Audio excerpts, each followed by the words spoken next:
Welcome to the opening of the spring program of the Einstein Forum. I assume many of you are enjoying one of our first really lovely spring days. I know some of you are watching on Zoom. If you are, you will have a chance to ask questions later during the discussion using, please, your Q&A or F&A function rather than the chat. We'll read the questions and Michael will answer them. It is a very great pleasure to be able to welcome again Michael Ignatieff after a number of years. Michael just told me he's currently very happy to simply be a professor of history at Central European University in Vienna. He has been many things before that, most recently the president and rector of Central European University. Before that, he taught at many of the more prominent universities in the English-speaking world. He's also actually, after thinking for decades about political theory and practice, he actually dared to become a politician in his native Canada. It was a mixed success, I would say, but anybody who's tried to bridge the gap between theory and practice has to admire him for the attempt. He's the author of, I think it's 10 books. Most recently on Consolation, über den Trost, which I can heartily recommend to you. It is a beautiful book detailing the different kinds of ways in which human beings, beginning with the book of Job, one of my favorite pieces of literature, have tried to reconcile themselves to the slings and arrows of outrageous fortune. I always thought that was Shakespeare, but I learned from your book that it isn't. And it's a beautifully written book. It's very, very readable, which is almost deceptive because, at least for the authors who I know quite a bit about, what Michael gives in these chapters devoted to different people who have tried forms of consolation, from religion to not religion to history to practical work to poetry. He's also giving some quite original readings of their work. So while it goes down easy, and you can easily pick up the book and, you know, read a chapter or two and say, that's interesting, there's a lot of profundity in this book. So I'm deeply glad to have read it, deeply glad that you've come here. Michael will give a lecture. I will open the discussion with him. Many questions that I had after reading his book. And then, as usual, you're all welcome to join in the discussion. Thank you.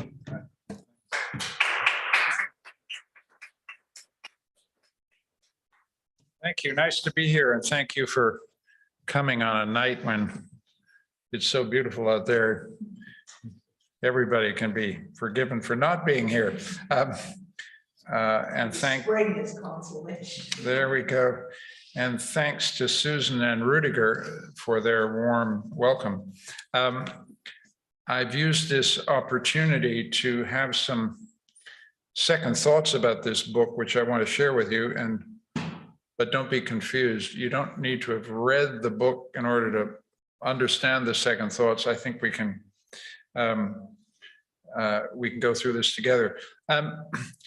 The talk is called "The Spirit of the Staircase," because one night in the 1770s, as Denis Diderot tells us in his essay on the paradox of acting, he attended a fancy dinner in Paris. I think it was at the house of the Neckers, at which another intellectual, I think it was D'Alembert, directed a cutting remark at Diderot. And when the company turned around to see what Diderot would reply, Diderot couldn't think of a thing to say. He was at a loss for words. And afterwards, as he came down the stairs, feeling not a little humiliated, it suddenly occurred to him what he should have said, a phenomenon that we've all been through, I think. He does not record what he would have said, because what interested him is why he didn't think of it when he needed to. And this is the story, the famous story that has led to the coining of the term esprit d'escalier. And in German, I believe the phrase is Treppenwitz. Is that right? I don't speak German, so. Well, I do speak German, but my French isn't good enough to. Is that right, Michel? Treppenwitz, okay. So it's mistranslated in English as spirit of the staircase, but the mistranslation does capture what's uncanny about being at a loss for words when you need them and finding them again when it's too late. How happy instead Diderot thinks to be an actor and never to be at a loss for words. I begin here because writing a book can leave you with a strong feeling of esprit d'escalier. You realize what you could have said, and despite having been plunged in a subject for years, it kind of amazes you that certain thoughts didn't occur to you at all until someone says something cutting or funny or aside, and suddenly you're flooded with a sense of what you might have said. So that's my situation with On Consolation. It's a book I worked on for 4 or 5 years, but I now feel I have more to say. I don't feel particularly troubled about this. I mean, I just think it goes with the territory of writing books. But what is a little unusual about my situation is that I have an unusual desire to stick with the subject. This is unusual because writing books so often consumes the questions that led you to write them in the first place, that when you're finished with them, you can't remember what the questions were that you started with. This isn't the case with this book. I'm not finished with it. And so every time, as it were, I go down Diderot's stairs, every time I give a talk about the book, I think of something new to say with the puzzling thought, why didn't I think of it in the first place? Especially when I was in the company upstairs of all those wonderful departed sages, Montaigne and Hume and Boethius and St. Paul. So I wanted to come to Potsdam to talk about the things I didn't say at the time. And as I say, don't worry, because you don't need to have read the book to follow along. Doing this in Potsdam is right because the German philosophy is in fact a place where a lot of serious thinking has been done about consolation. And I didn't know about it when I wrote the book. So it's almost as if coming down the stairs from Diderot's glittering dinner party, it's as if I've suddenly met a nice German person in the street who's escorting me home, and in our conversation suddenly tells me things that make me rethink the whole project. So I want to talk to you mostly about this nice German person I met on my way home. His name, as you probably suspect, is Hans Blumenberg. And I want to talk about his On the Need for Consolation and the Unconsolable in Human Beings, my rough and ready translation. I'm about to massacre the German language. Trost, Bedürfnis und Untrostlichkeit des Menschen, which is an essay published posthumously in 2006. Those of you who don't know, many of you will know Hans Blumenberg, and one of the world's greatest experts on Hans Blumenberg is around here, because it's Rudiger who wrote a wonderful biography of him, and which I've not read, but which I'm told is wonderful. Blumenberg was a half-Jewish German philosopher who was born in 1920, who escaped extermination in 44-5. He lived until 1996. He was a professor at Bochum and then in Münster, and he used vast erudition to explore the meaning of secularization in important debates with Carl Lewis. And in these debates, he insisted that modern doctrines of progress from the Enlightenment and Marx onwards were not a secularization of religious eschatology, but something entirely new, a view of man supplanting God and giving meaning to time through an account of his own self-affirmation through labor and knowledge. What remained behind as man moved into modernity were the questions which for Blumenberg were intrinsic to the human situation, and questions that remain foundational to his philosophical anthropology. We are questioning creatures for whom existence is a problem. And it is in the search for answers to existential questions that the need for consolation arises. Questions such as, why do we lose those we love? Why do we fail so miserably at achieving what we dream of achieving? And why is the whole universe so constructed that these losses are intrinsic to the experience of being alive? Blumenberg bases the whole of his philosophical anthropology on these being central questions of the very definition of what it is to be a human being. He says we're the only creatures who need consolation for questions such as these, and we need consolation because there are in truth no answers to these questions.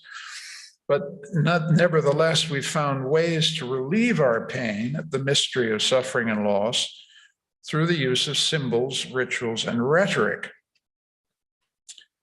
In fact, one of the defining characteristics of being a human being is that we're the only creatures in nature who are capable of alleviating pain through symbolic representation. We don't take the pain, the physical pain, spiritual pain away, but we can take away what Georg Simmel once called the suffering about the suffering. Now, partly because Rudiger is here, I'm not going to dare give you a full discussion of Blumenberg. What I'm going to do is tell you what Blumenberg has taught me about my own work. The question he helps me with is this: is consolation in the domain of philosophy or in the domain of religion? Or more precisely, is it in the domain of truth or in the domain of rhetoric? In the Greeks, consolation remained in the domain of philosophy. Philosophy's oft-stated purpose was to teach us how to live and how to die, and Socrates' death is obviously the most famous of all of the attempts to die philosophically.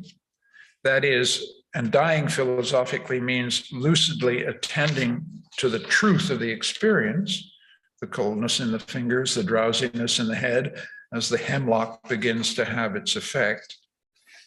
In Roman Stoic philosophy, in Cicero's Tusculan Disputations or Seneca's Letters, philosophy does not describe death as Plato does, but instead offers reasons why we should not be afraid of it.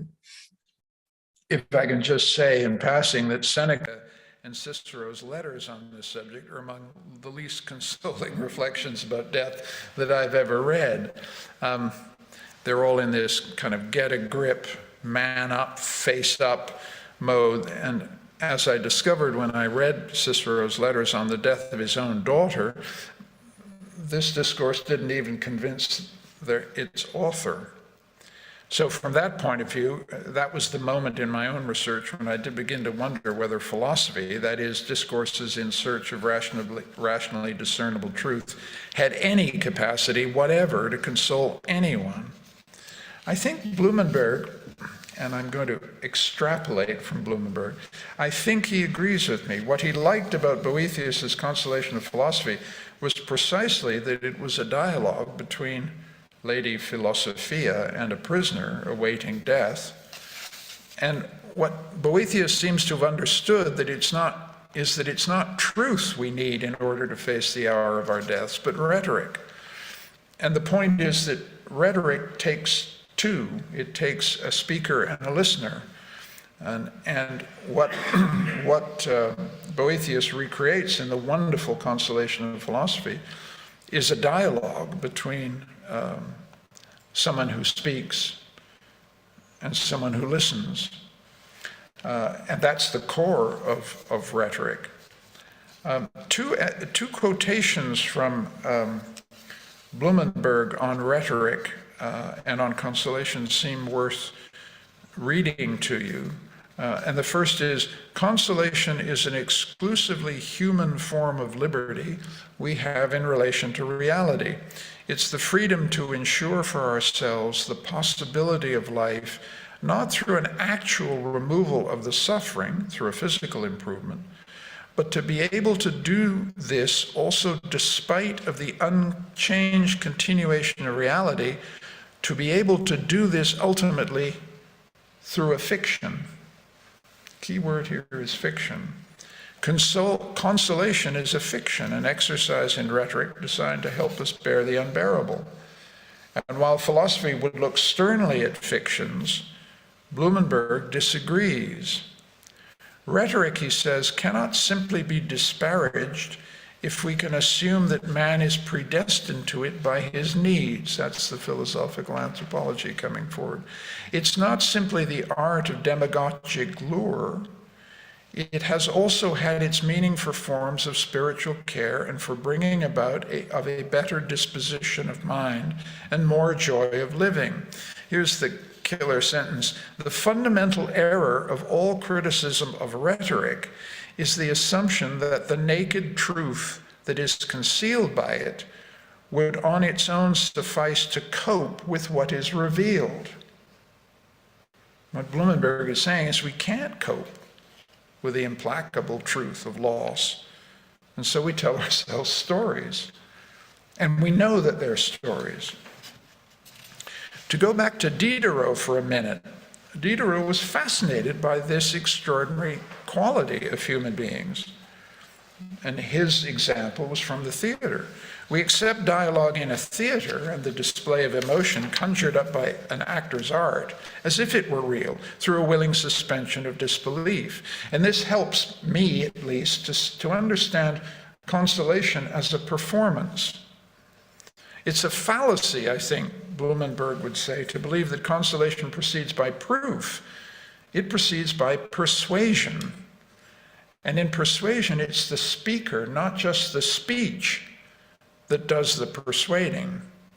Consolation is a performance, but unlike a play, it's one in which the audience performs as well. So, two examples. When we sit Shiva in the Jewish faith, people come and tell us nice stories or funny ones about the departed, and we thank them for their presence, or we sit together in silence, and we are grateful for the respect that they show by being there. We're consoled by their presence without necessarily believing a word of what they say. It's just part of the comedy sometimes of sitting Shiva. Let me give you another example, more personal. At the burial of my father on a windswept hill in Quebec in 1989, a Russian Orthodox priest came down from Montreal to officiate at the graveside, and at the end of the service led the singing of a great hymn, which is called the Viechnaya Pamyat. I don't speak any Russian, but I know what the words mean. They mean, eternal memory grant unto him, O Lord. And that means that we were consigning my father to the eternal memory of God. I remember that I was moved when those words were sung over the whistling of the wind on the hillside. And the consolation I felt was real enough. We'd done right by my father. We'd buried him as he would have wished, beside his parents. We'd spoken the words he would have wanted to hear. And the fact that the priest was wearing trainers peeking out beneath his gown was not an inappropriate breach of decorum, but in fact the symbol of the very humble churches of exile in which my father had spent his believer's life. And if I didn't actually believe that God's memory is eternal, it just didn't matter, since it certainly spoke powerfully to a longing that I had for my father not to be forgotten. So that's a public sacrament, a public ceremony, a public performance. But even when we console ourselves on our own, for failure, for example, we're engaged in a performance with ourselves. We have one inner voice that says, well, you did your best, with another voice saying, really? Are you sure? And this inner dialogue goes on while we make do with a consoling fiction that we did do our best, until finally, much later, we accept we won't actually ever know whether we gave it our best. What's certain is that it wasn't good enough. And in that admission, it wasn't good enough, we get over it, we move on, and a new chapter begins. So I think Blumenberg and I am at home with a very uncertain, unstable relationship between consolation and truth. One of the greatest examples of, one of the greatest visions of this uncertainty about whether you can bear the truth is obviously in King Lear. When Lear repeats over and over as he holds his daughter's body, never, never, never, never, never, as if the truth keeps escaping him, as if the finality is more than he can bear or understand. Shakespeare teaches us we can't actually bear the truth all at once of the death of someone we love, and we can struggle to resist the truth for years, and we should be at ease with that fact. We should be at ease that when we struggle with the truth, we resort to rhetoric, which we suspect may actually be false, but which helps us to get through to the next moment and the next, until nothing hurts quite the way it did. So that's some thoughts from Blumenberg, but Blumenberg then helped me to rethink my own engagement with certain texts that I struggled with in my own book. What's consoling about the book of Job, which is the text I begin with, is not the truth that God tells Job, that famous speech out of the whirlwind, because that truth has been, I think, well paraphrased by the philosopher Avishai Margalit, an old friend of mine. Avishai tells me that what God is telling Job is that the order of morality is not in the order of the world, and the world of nature is not a human world. And if God says this to Job, it's certainly not consoling, though it may be the truth. What is consoling is not what God says, the truth content of what God says, but rather that God speaks to Job at all, the dialogue. God is not silent, he's not vanished. This tells us surely that what consoles is not God's truth, but the rhetoric of a speaking God, and the myth that it encourages us to believe, namely that the world surely must be intelligible, though not to us, and that we're not alone in facing up to its lack of intelligibility. And so we're like Vladimir and Estragon. At least we have each other while we wait for Godot. I also understand St. Paul, another of the figures in my book, more deeply as a result of thinking it through the lens of Blumenberg. Because Paul's anguish is that he's promised the Christian communities in the Eastern Mediterranean that the Messiah is coming. But by the end of his life, he realizes the Messiah hasn't appeared. Time hasn't ended. And so the doctrine he begins to create is a doctrine of consolation for the fact that God has broken his promise. The prophecies have not come true. And so this also helps you to understand that the eschatological hope in Christianity is disappointed from the get-go, from the first moment. And so we wait for God, but so did they. And what gives Paul's epistle their emotional power is that he's working through his own bafflement at the failure of God to deliver the apocalypse. And this is what gives poignancy to those lines in Corinthians, but where there are prophecies, they shall cease. This is Paul's admissions that the Old Testament prophecies might not be coming true in his lifetime. And so what do? We know what he said. He said you can still hold on to faith, hope, and love, but the greatest of these is love, which is why 1 Corinthians 13 is one of the greatest lines in the Bible. It's as if Paul is saying human love is the only consoling experience we can ever reliably count on. And for a believer, it's the only promise that we can hold on of what God's love will be like. So Christianity in this reading is a rhetoric of consolation specifically crafted to comfort believers when prophecy fails, when faith is tested on the rack of doubt. Now at this point, if faith is tested on the rack of doubt, this is where the philosophers get off the train. A philosopher who lacks faith will refuse to be consoled by religious rhetoric and by its symbols and traditions. And there's an ethics behind that refusal. This is the noble ethics of modernity, to not be deceived by your own illusions.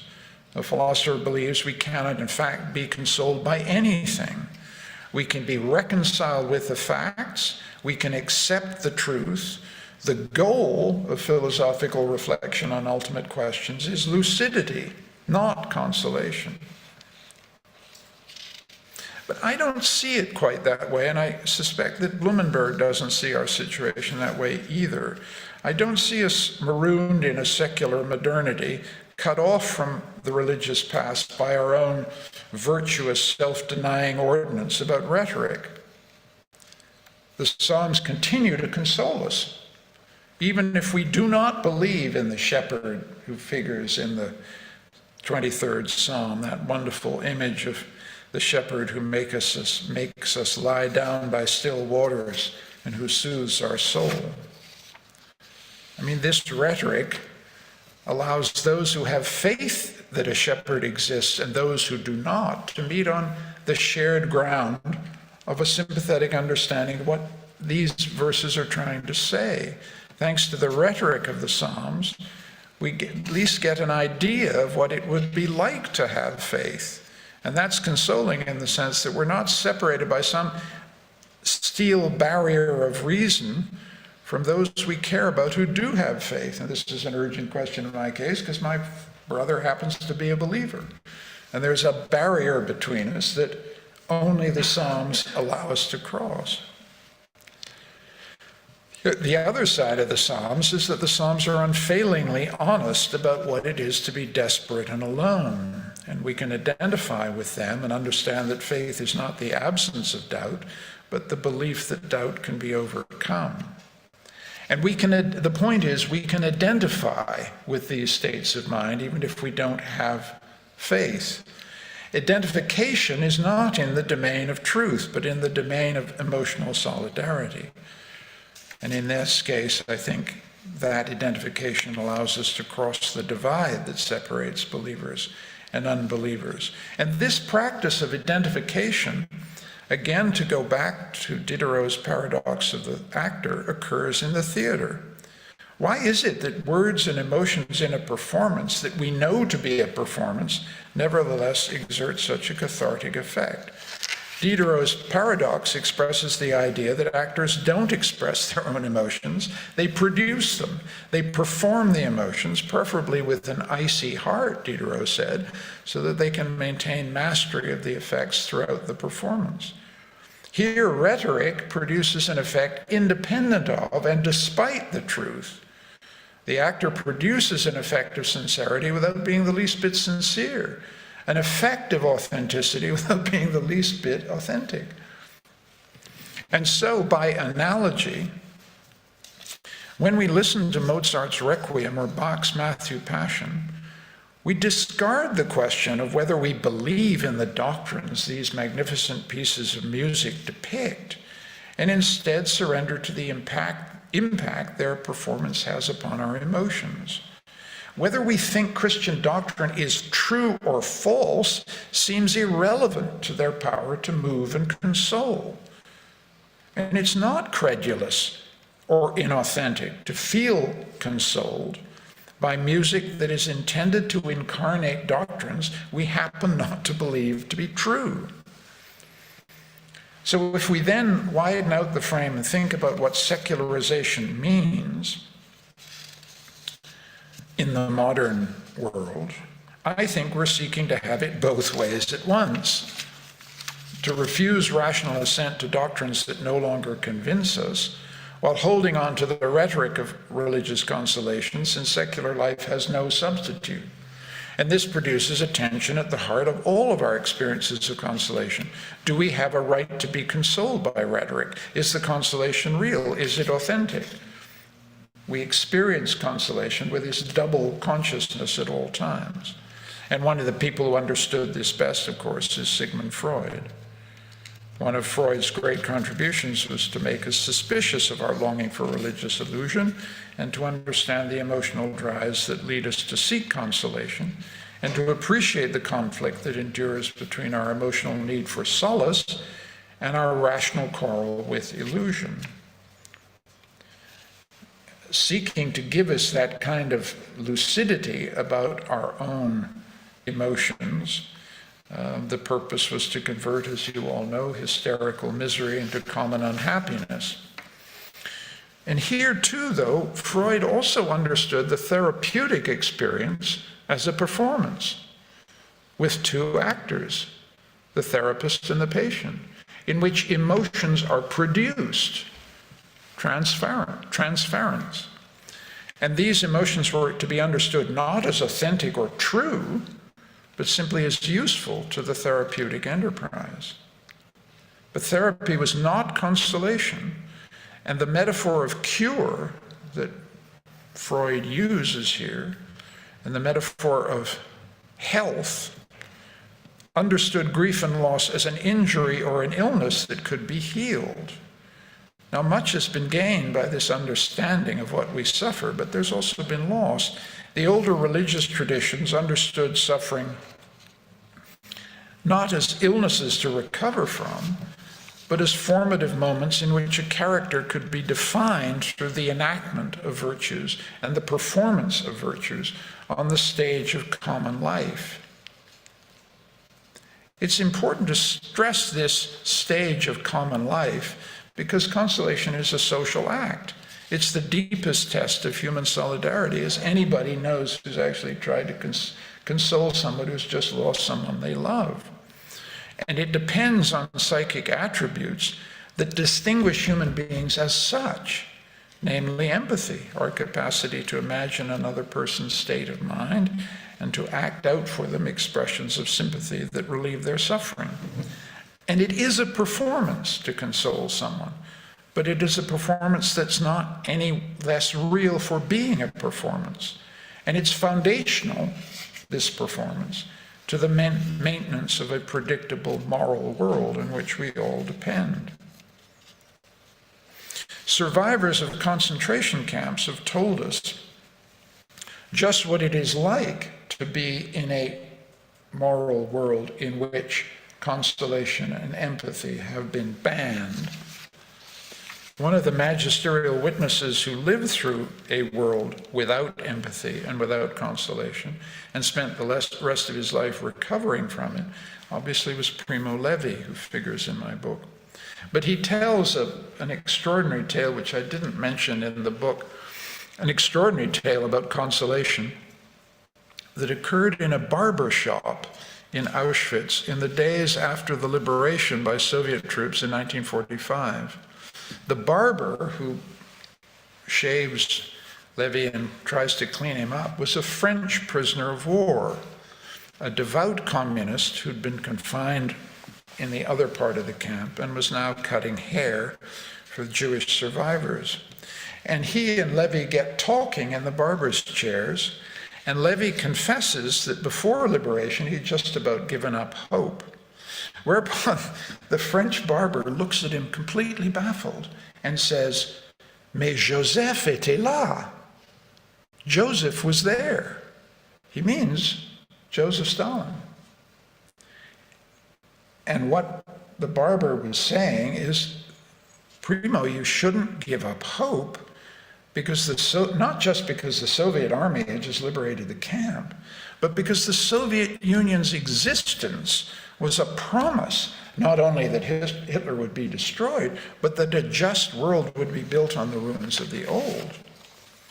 And so in the barbar's phrase, a whole rhetoric of consolation that dates back to the Communist Manifesto of 1848 takes form as a vision of history as consolation.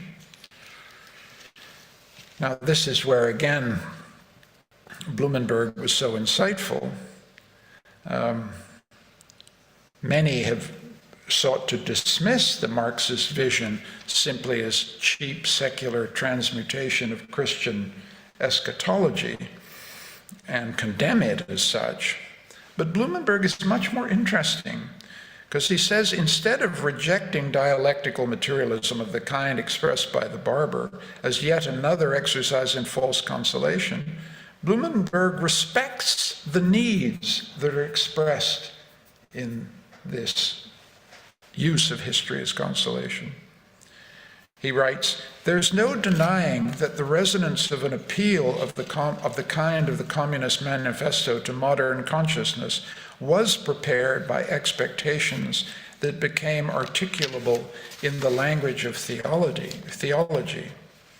Yet this resonance is founded not on the manifesto containing supposedly secularized theology, but on the neediness of a consciousness overextended and then disappointed by the great questions and hopes of its history."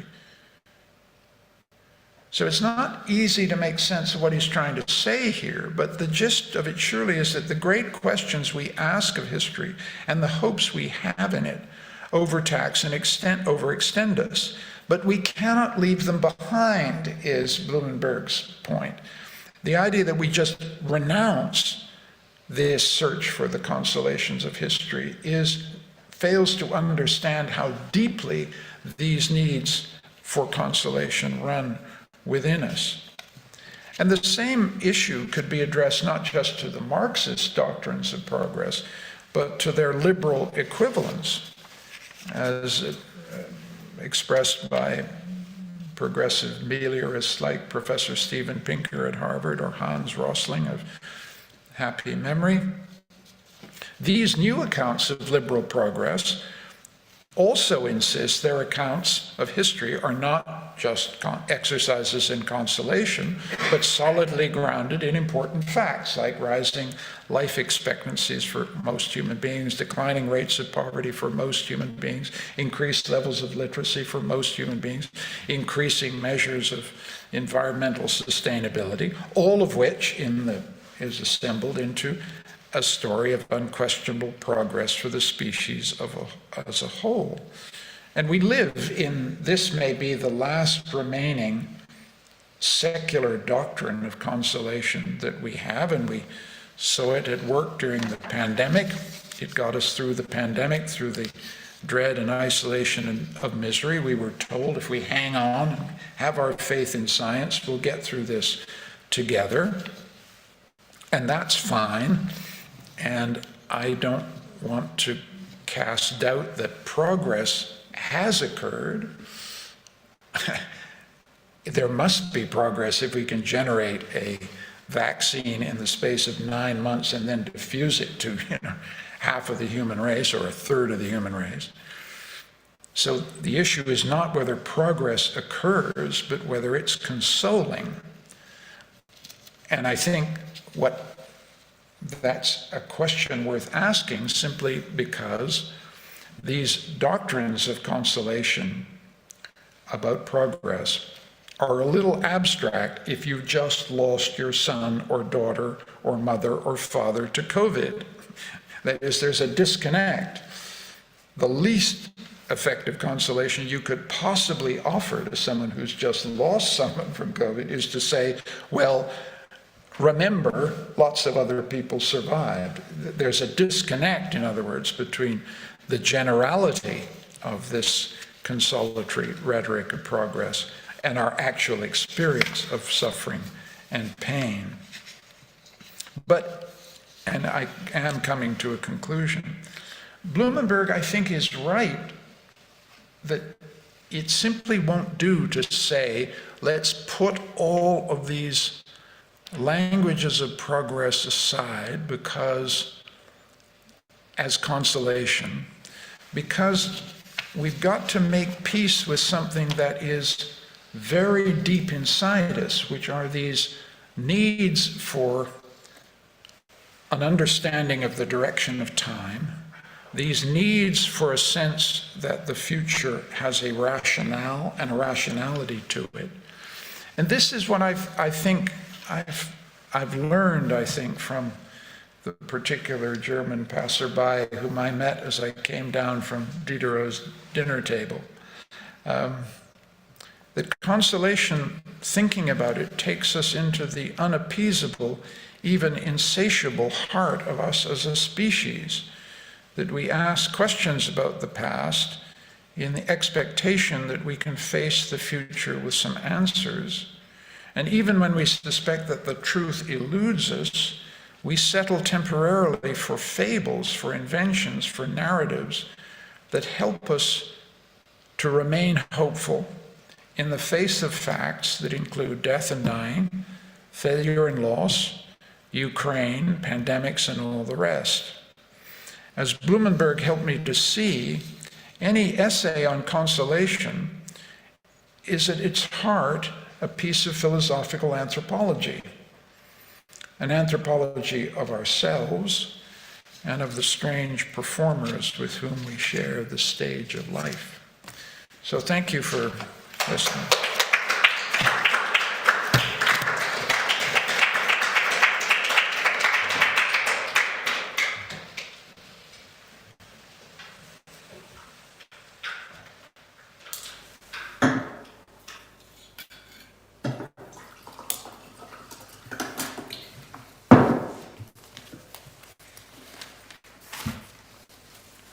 Thank you, Michael. I love the fact that you took the occasion to rethink things that were left out of your book. And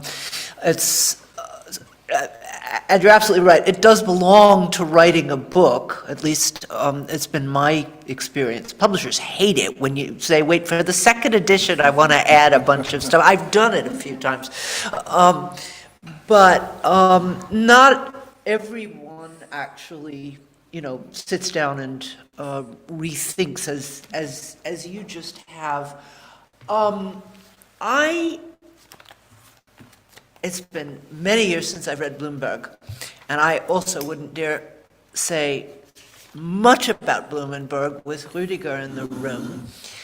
But I do have a couple of questions with your argument, and I'll start with the last one. And again, this is not meant to be a discussion of Blumenberg, but of Michael's remarks on Blumenberg. You said he insists that we put progress aside as consolation, as a form of consolation. And it's long been something that I've done when people sometimes call me optimistic, and I say, no, I'm not optimistic. But I think, following Kant, that hope is a moral obligation, because if you don't, you resign and the world really will go to hell. Interestingly enough, Noam Chomsky made this argument recently when he was here per video. He didn't know it was Kant, but that's okay. I had a really awful night a few weeks ago. So it's not that I certainly don't believe in necessary progress. I don't believe in automatic progress. I'm not a Hegelian. But I think one of the great virtues of the Enlightenment is the idea that progress is possible. It's, and it's up to us to see that some of it happens. And it's an argument that I have tried to make to my children, of course, who belong to a generation where it's extremely hard to see the world going in the right direction. the moral arc of the universe bending. I mean, it bent for a minute in 2008, and then it didn't. And I don't need to tell anybody here all the reasons to feel despair about the state of the world. But I stood on my balcony late at night, and I actually was sort of in tears at the idea that no, nothing is going to get better. I'm not asserting that precisely because it is, as far as I'm concerned, a moral obligation to not believe that, to believe that the opposite is possible. But I, just having had that experience really recently, thinking about the war and all the other reasons that people could have to be extremely despairing, I actually think that this is wrong. We can't put progress aside. That is, if we truly believe that there is no chance that things are going to get better, hopefully through our, efforts and, consort with others, I think we can't give that up. So I wonder, maybe I misunderstood what you were saying about Bloomberg. Well, what you say certainly resonates with me, and we're having a kind of god-awful kind of collective experiment of how long you can live without hope, because the news is pretty terrible.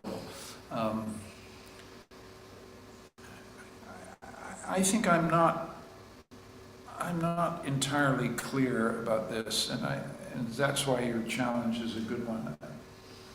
I just think it's a fact that certain kinds of progress have occurred. I don't think that's the doubtful aspect. You just compare a data point. You compare what we had available to us in terms of knowledge and therapeutics in 1918-20 in the flu pandemic and what we have now. And that's progress. And it's both technical and scientific, and it's moral in the sense that people don't die who could have died. So that's terrific. And I just think it may not be consoling. I hope it's rousing in the sense that it sustains faith in science and it sustains faith in political action.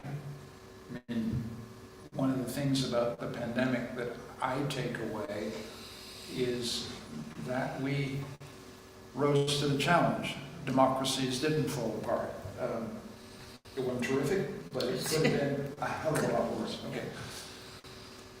So I'm as much an opponent of fatalism, resignation, and cynicism as you are, I think.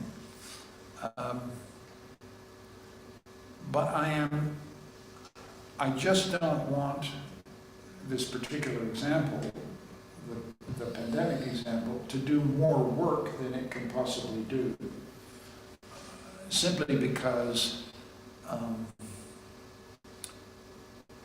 this century, Potsdam knows as well as anywhere how much progress can be reversed, how we can go backwards. And we shouldn't be fooled by hope. We should have hope, but not be fooled by hope. Bloomberg seems to be saying we have an absolutely incorrigible need for stories that make sense of where we are. But the philosophical side of me thinks part of what makes living now so interesting is that we have these incorrigible needs for stories that give us hope. And we also are rightly critical and self-critical of them. And so we live in a kind of double consciousness about progress. There is progress, it is a fact, and we shouldn't let we shouldn't let it become a faith. It's not I guess that's automatic. what I- Well, it's that's- not that's automatic, right. it's not necessary, but it's possible. And it seems to me that if you give that up, Oh, yeah. you know, as I was standing on the balcony, thinking, you know, my kids are right. Everything is just getting worse, and it's going to get worse for their entire lives until, you know, the world destroys itself. Which, interestingly enough, I believe that all three of them have that view. It does not prevent them from, you know, being active in various ways and also politically engaged and stuff like that. But that is that's their experience, and the feeling that, oh no, it is really now only going to get worse. You know, left me in a sense of heartbreak, actually. So I don't think we can. There also are times, I think, when it's,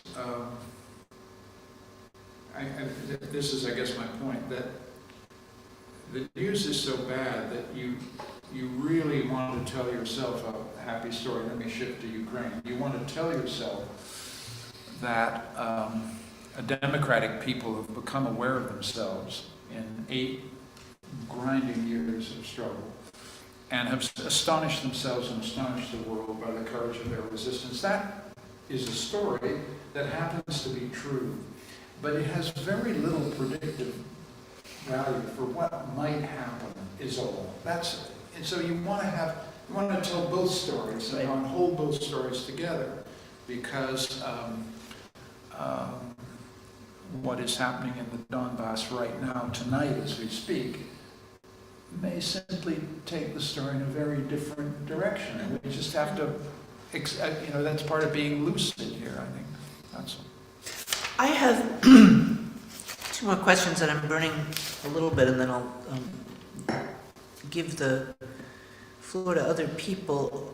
One is a question about the difference between consolation and reconciliation, because you contrasted them, and I'm not sure what the difference is. No.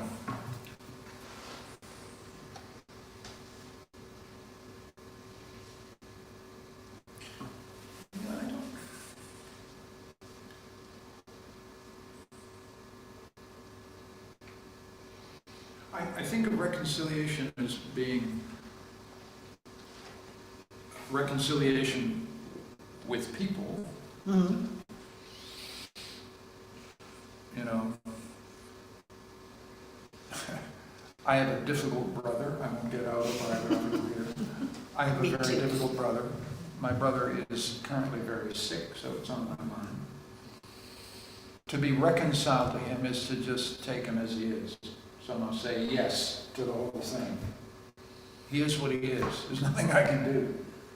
I'm reconciled to what he is. I don't think it's consoling, because what he is infuriating and difficult, and I kind of wish I loved him better, as it were. You know, but I'm reconciled to who he is. Similarly with facts, I have to be reconciled to the fact that the Russian army has vastly superior long-range artillery currently than is available to the Ukrainians fighting. This is a fact to which I must be reconciled, in the sense that I can't avoid facing it. All of that seems to me quite distinct from consolation. Yeah, that's reconciliation. That particular fact is no consolation whatsoever. Yes, yeah. So I see the two as, I see reconciliation as having an emotional component. You just simply say yes to somebody, you know. And reconciliation with facts is just a kind of lucidity. You just say, yeah, those are the facts. I don't like those facts. They're not my favorite facts. I wish those facts didn't exist, but goddamn it, they're facts. So reconciliation, if I understand you properly, is about accepting certain things, whereas consolation is more than accepting. I mean, perhaps in Nietzschean terms, it would be, you know, bejaying. I mean, saying yes to, rather than simply, oh yeah, well, I guess I have to put up with Yes. Something. And reconciliation does not have any implication of hope. The reason I'm interested in consolation is that I don't think you can generate an account of consolation that doesn't describe it as a process in which you deal with an unwelcome fact, an unwelcome reality, a failure, a loss, something, a blow, and then find some way in which you think, despite all this, two things happen. I accept that this has happened. I'm reconciled. I'm reconciled to these facts. I, excuse my language, fucked up. Okay. But I am consoled by the prospect that I can go on. There is life after this. This is not the end. We can pick ourselves up, dust ourselves off, and go on. There's I think it's this double movement in which you are reconciled to difficult facts, move one, and two, you're consoled in the sense that you believe, despite these facts, despite what I've been through, despite what has happened, I've got a way to go on. I have a last question. I'm not entirely convinced by the distinction between truth and rhetoric, as you put it out. I know from my own experience, you use this one example, Shiva, the Jewish week of mourning. You said people are consoled even though they may not believe a word of what people are saying. It's not about any particular truths. I think why Shiva is so important is that when people are around death, they are open in a way that they otherwise never are. And they can talk about the departed. Actually, I think a lot of truths tend to come to light. And I would say, actually, that experience, certainly the last time I went through it with someone I loved, it felt truer, actually, than any other moment, because people were bearing their souls, no matter how close they had been to the person. They all had something to say, a story to tell, a memory to tell. And so I would say, that's one case. And then the second thing I wanted to say is you weren't sure. I agree with you. As I was reading something of Marcus Aurelius and Cicero and various people, I was thinking, boy, I'm not even a fan of Boethius. I wrote a little bit about Boethius, and I thought, geez, that was consoling to him as he's waiting to be tortured to death. Okay, I'll, whatever helps, guys. But it didn't feel convincing to me. But your real point in this book, it seems to me, and you quote St. Paul, is, the only consolation is love, and is the closeness to other people, and seems to me like a truth. Yeah. Yes, I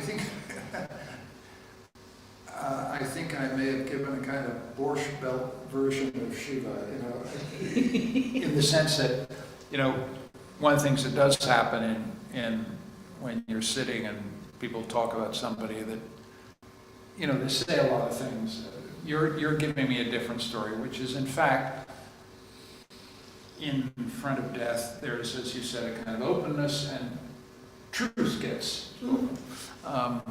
Whereas I was telling a story about Shiva in which people say a lot of nice things about people that aren't very nice.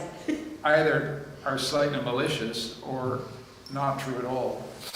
And I'm trying to capture the comic irony that can also be very consoling, because you're going through a sort of a comedy together in which you remember Uncle Jack, and Uncle Jack was a rogue and a rascal, but you tell stories about Uncle Jack, and somehow the stories aren't exactly true, but there's something about being together and the rhetoric of the whole experience, the performance of the whole thing, which ends up being you're giving me a different, slightly more solemn view of Shiva, in which actually truth gets said, and that's what is cathartic. You know, you remember something about someone. Somebody remembers that Uncle Jack had a particular smile, a particular way of looking at it, and he had a particular characteristic gesture or expression, and suddenly it all comes back. And suddenly you relive being with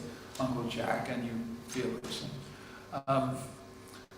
So I think I ought to do some work on that. We can talk there, but what about love, though? Because that does seem to be the truth that comes out of your book for me in various ways. Yeah, I mean, then we get into the. I am extremely invested, as I hope we all are, in the idea that love is true.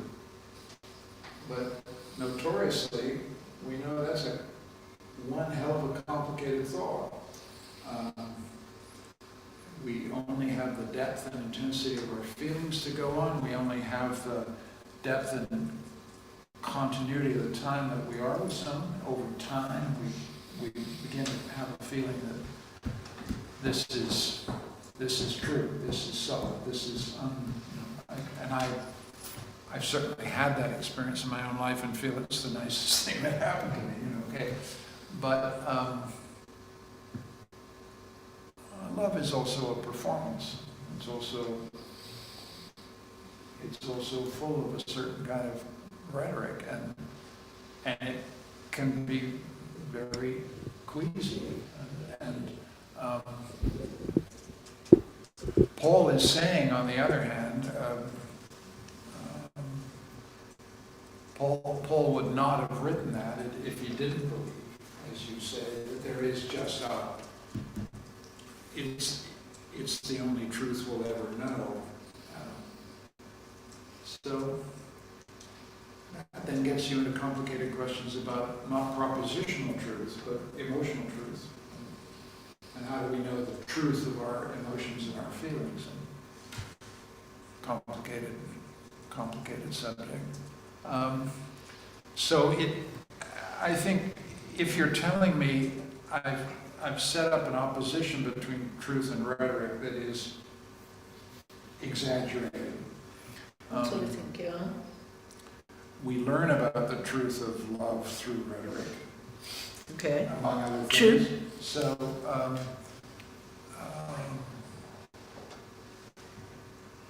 I mean, in the literal, specific sense, that some of the greatest teachings about love are in the poetry of love. So, and that's a piece of rhetoric and a beautiful piece of artifice where we think, aha, that is love. That is the truth of love right there. So, the relationship between truth and rhetoric here, I need to think a lot. I'm uncomfortable about the slide from art to artifice, but I'm going to shut up for a second and see if anybody else would like to ask or add to this conversation. Martin Schad. Just a very brief question. Did you come across, in your research on this question, in your long work on it, did you come across anyone who found consolation in dystopian thought? Dystopian thought? In the sense that it could all be a hell of a lot worse. Yes.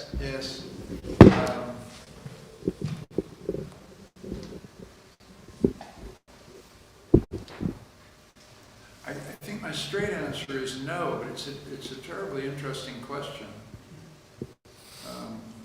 Dystopia occupies a very large part of our culture and a large part of our popular culture.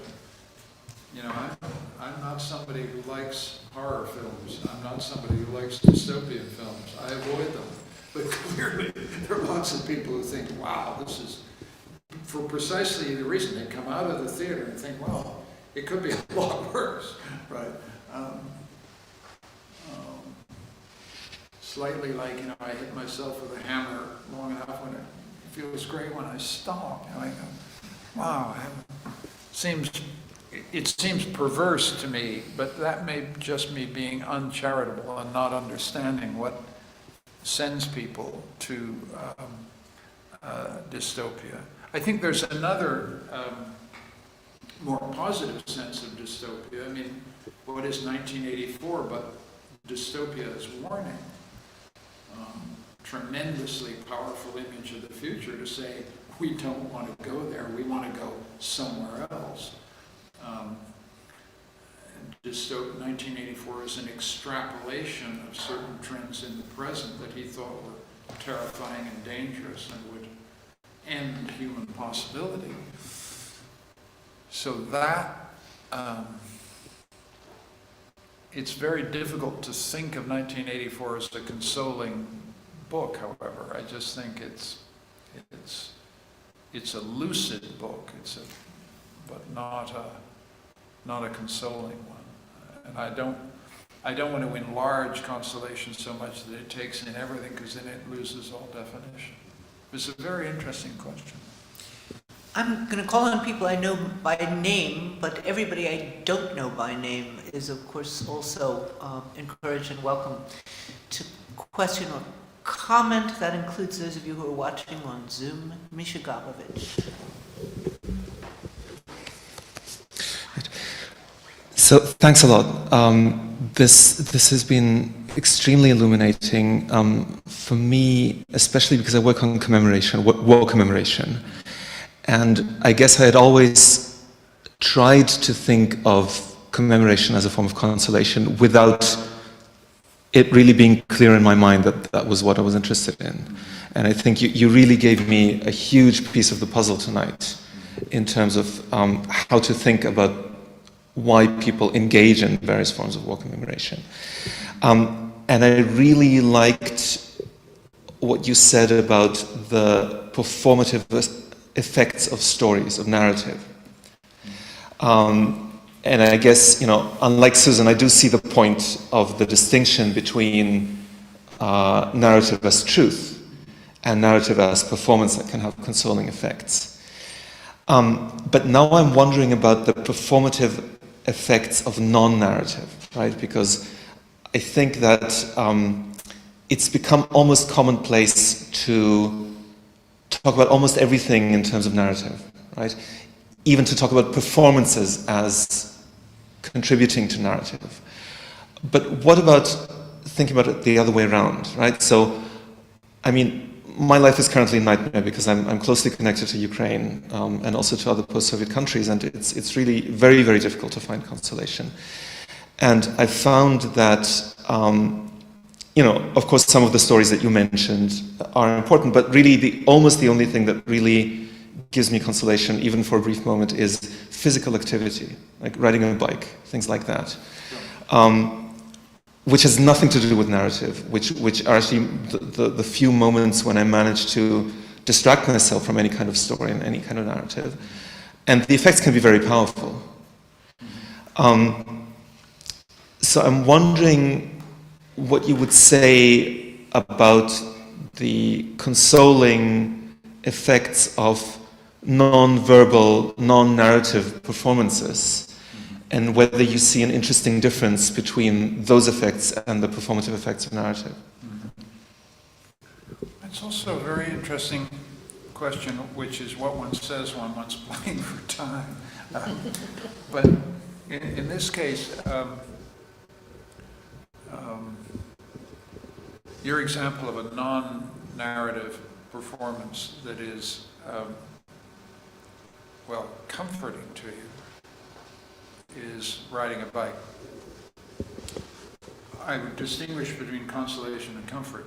I mean, I think that the thing that consolation always has to have is the production of some kind of meaning. Consolation always requires some kind of set of, I think, words, some set of meanings.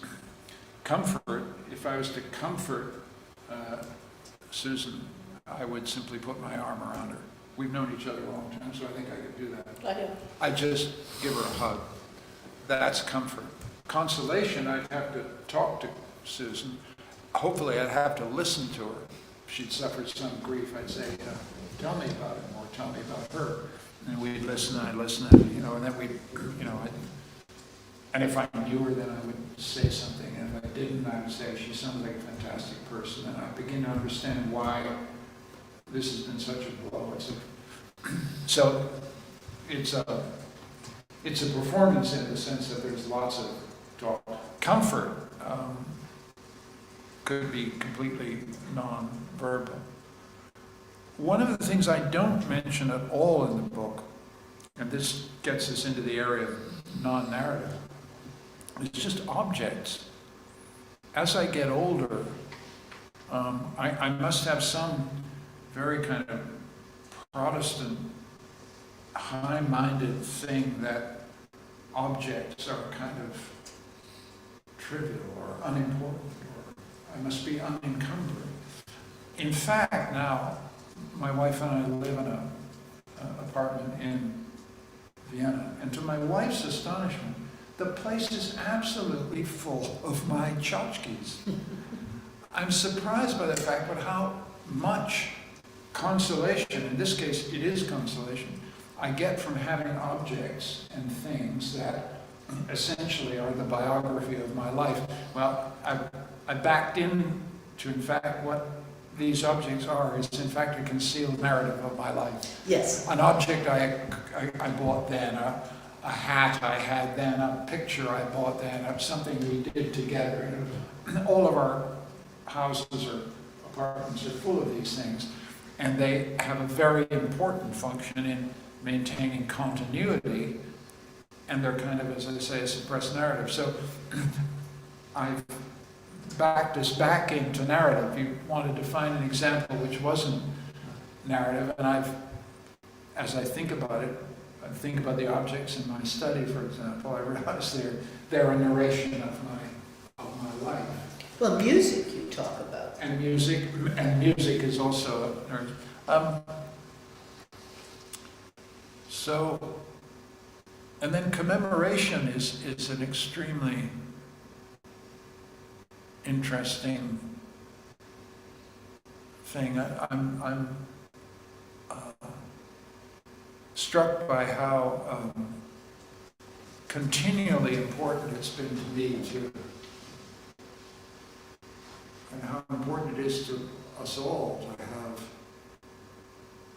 obelisks and monuments and objects that basically say over and over and over again, this person, this moment, this historical event will not be forgotten. It's almost indifferent what it is. It will not be forgotten. It will last.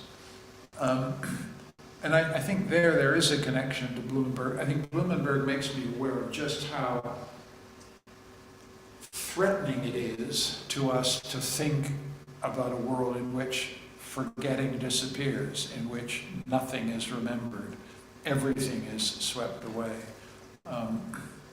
So that, I go to towns where I don't speak the language, and I find myself standing in front of monuments. I don't even know what the monument is commemorating, but I kind of like the fact that it's there. This is a kind of odd feeling, and I think that's because you feel in principle that commemoration is a constant effort by human communities to say, we will not be forgotten. Not merely they will not be forgotten, the people who are being commemorated, but we will not be forgotten. And that we're engaged in a continuous salvaging of human experience from forgetting. And that's also why the politics of memory can be so vicious and angry and divisive, because we're fighting over something really important, which is who gets to do the remembering. But I'm backing back into narrative. what's the story going to be? So I'm kind of skated around your point, and I don't know.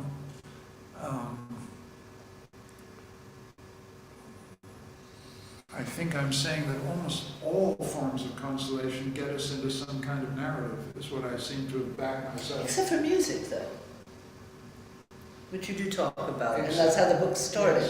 Yes, except that music is also a narrative art as well. I mean, it's a sequence of sound through time. And, anyway. Rhetoric said. That's the very point I'm heading for, music. So that is, thanks. And in a way, it's also a follow-up to what Misha said, and your answer. I'm very grateful for this clarification, because between consolation and comfort, that is very helpful. And but on the other hand, maybe there is a closer connection between the two of them than we think. And music is a very, very good example. And I because you started your book with Mozart, with this special experience in listening to Mozart. And there's one chapter on Gustav Mahler, for example. I think it's the only chapter on music in your book. And accepting my role, and speaking of Blumenberg, there's a whole book on Bach's Matthäus Passion, the Saint Matthew Passion. I checked that it's translated by now, only last year, but by now it's translated. And the very question there is, we talked about it already, how is it that there is some consolation in listening to this music, although we don't believe, I mean, even for atheists, you don't have to believe in the story, in the narrative, and nevertheless you can get consolation from it, from the music. And it's not only because of what you could say that is sort of special comfort. You see that music transfers you sort of feeling calm, whatever, I don't know. It's a strange mixture, because listening to the very words without, I mean, that is parallel to the Diderot, the actor example. You know that he doesn't feel like that. You see what he is performing. Nevertheless, you are touched by it. So there is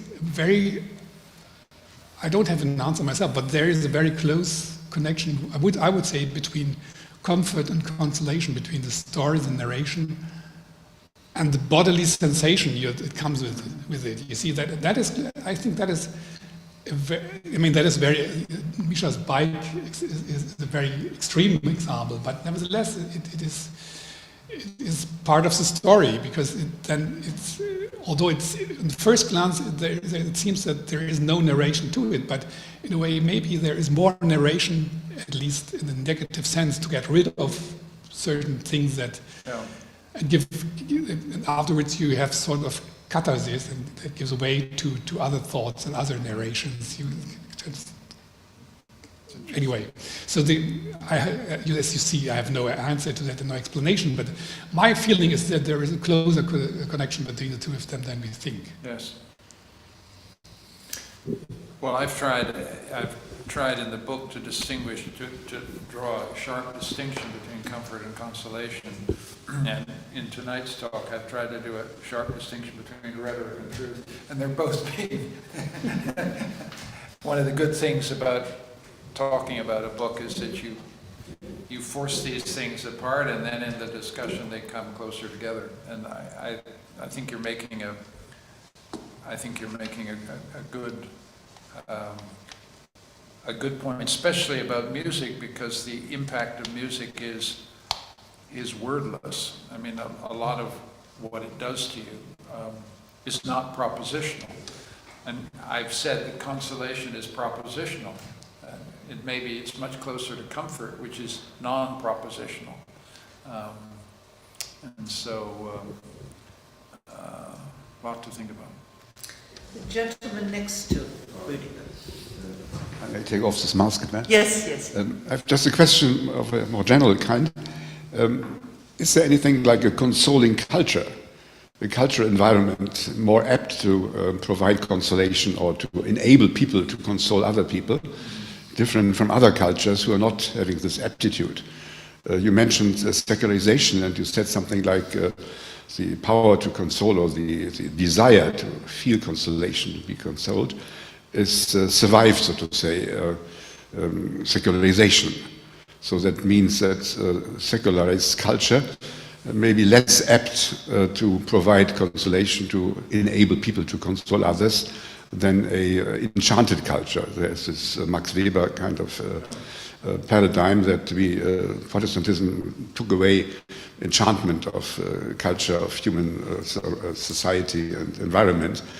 What is the importance of culture in this context of our discussion? I think it's an excellent question and a troubling one. I've tried to argue that that thinking of this culture as secular misses the tremendous continuing persuasive power of religious language and religious music, even when we don't happen to believe the ultimate metaphysical claims these cultural forms wish to validate, so that we remain deeply moved by the Matthew Passion, we remain deeply moved by the Psalms, even though we are supposedly a post-Christian culture. So I start my answer to your question by saying we've got to rethink secularization. It would be one thing I'd say. I think the second thing I'd say is we have a view of this as a highly individualistic culture, a culture haunted by the solitude that many of us have to live through.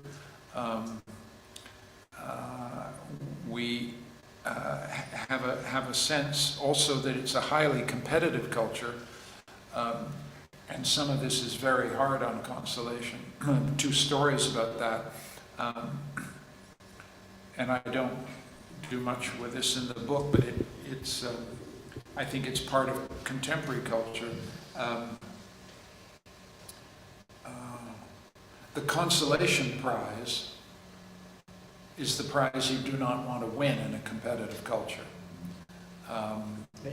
And yet consolation is rooted into one of the deepest rituals of our culture, which is sport. And so a good sport is someone who loses gracefully and takes consolation in the grace with which they lose, right? And it's part of it. It's a very important part of our culture, that, and a good part of our culture. But, one of the most famous, brutal remarks of a great National Football League coach in the United States was, "Show me a good loser, and I'll show you a loser." Right?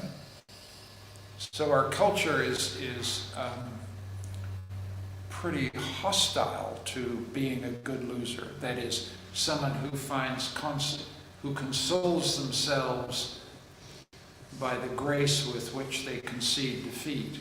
Right? We're a culture that is pretty hard on those people. You're just a loser. And I remember this is one of the moments when I began to see this very clearly was actually at the Olympic Games. As you know, Canada is A, a perfect country, and B, is a country that is unsurpassably good at hockey. And for the first time 4 years ago, the Canadian women's team, which is unbelievably good, lost to the Americans. There is no experience more difficult for a Canadian than losing to Americans in hockey. It's just a nightmare. And when the Canadian team of wonderful young women was presented with the silver medal, famously, one of the young women wouldn't wear it, took it off. And the Olympic Committee, it's a rather interesting story, the Olympic Committee said, I'm sorry, in this Olympic culture, speaking of culture, you have to wear the silver medal. So she had to come out and put the medal on. There's a famous photograph of her looking as if she's just died.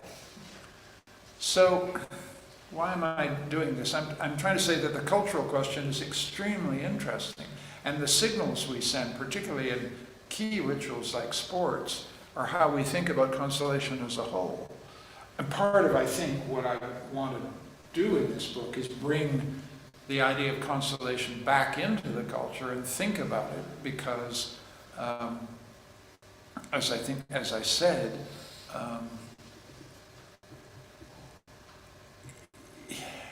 consoling each other for loss is one of the most important things we do as human beings. And any culture which doesn't put that as one of the duties of life is a culture that has lost its way, would be what I would say in answer to your question. On the assumption that there are no other questions, sorry, sir. Please.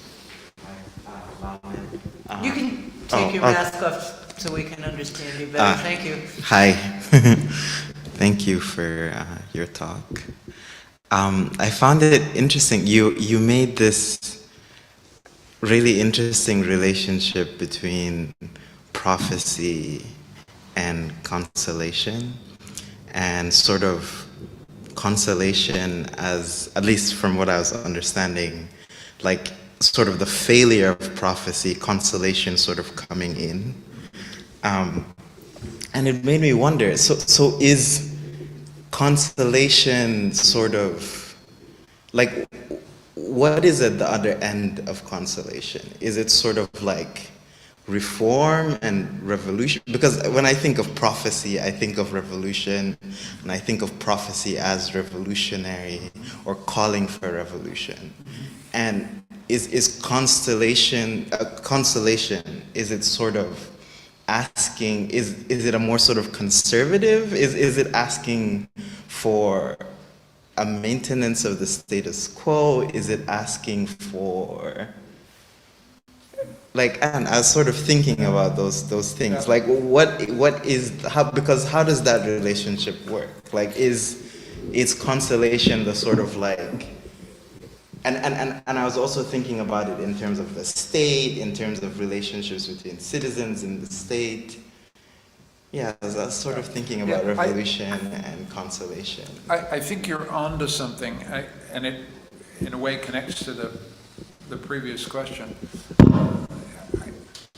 You know, we are heirs both to traditions and languages and vernaculars of consolation in many religions and culture that go back to the beginning of recorded history, basically. We're the heirs of traditions of consolation, but we're equally heirs of a revolt against consolation. This connects to your point exactly.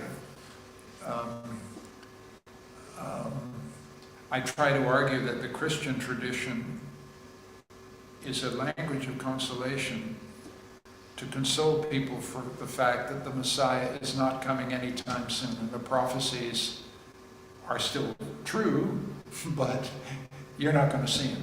So here's how you have to live in while you wait.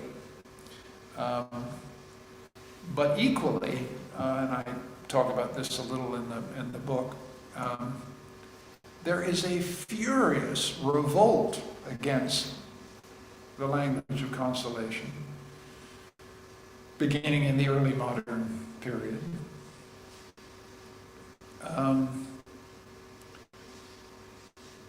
The place where I pick it up, obviously, is David Hume in the 1730s, the famous dialogues concerning natural religion, and then picked up big time in Marx.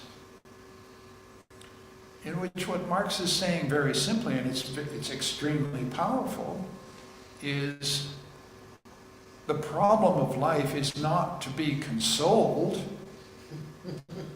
The problem of life is to change life, right? And religious consolation, the expectation that this is a vale of tears, this life is a vale of tears, but beyond, when you die, you go to heaven, is for Marx the most substantial obstacle to change in this life. He regards our longing for consolation as a form of alienation. In fact, it's the paradigmatic form of alienation. We have projected our hopes of happiness out of this world, and we should project our hopes of happiness in this world. And we should not seek consolation when our hopes are dashed. We should make revolution. Your point about revolution is absolutely right. The doctrine of revolution in Marx is the doctrine of making paradise here on earth, refusing consolation, being unreconciled to failure, unreconciled to defeat, unreconciled to reversals. Keep on pushing. And a tremendous amount of modern politics, not just Marxism, but social democratic politics, even the liberal politics I believe in, is anti-consolatory in the sense that it thinks our business here is to make life better now. So if you're picking up a sense that this is a conservative language, there's something right about that. But as a liberal, I'm saying, wait a minute. Let's also understand that defeat and failure are part of politics. I know something about that. Let's understand that a decent politics has to make way or make a place for a language of consolation, because defeat is an intrinsic part of the political experience.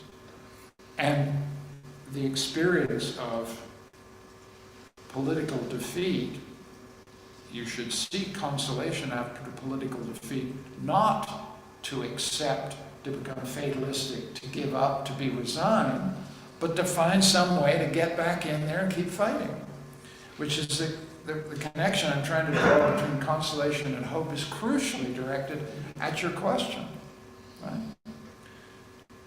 But this is the problem about whether we can have a consolatory culture or a culture that has a place for consolation is deeply connected to how we think about politics. And a lot of our politics wants to refuse consolation, which it equates with resignation, with fatalism, with giving up. And it's not wrong in a way. But I'm trying to think about a way of thinking about the fact that, simple facts about politics are important. 50% of the people who put their name on a ballot get beat. I was one of them. I won some elections, then I lost them. Any account of politics that you have has to deal with defeat and loss and failure. And then the problem becomes, how do you get back on the horse and ride? Right? So this is why the issue of consolation is very difficult for our culture, because some of the best parts of our culture are what could be called Promethean. We strive, we fail better, we keep going, all that stuff. So consolation is both a reconciliation, to get back, a reconciliation with failure, and a search to find the hope to start struggling again. So you put your finger on a key part of this, particularly what you said about prophecy.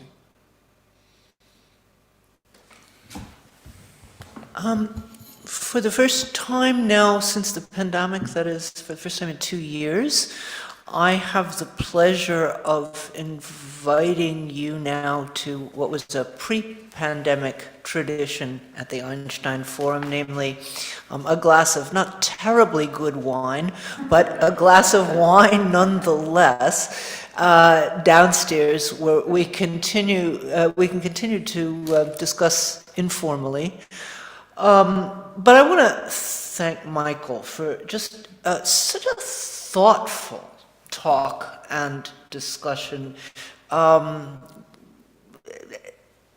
don't want to say that it's rare here. We tend to look for people who will give thoughtful talks and discussions, but that was just a beautiful example of what we like to do here. So thank you very much.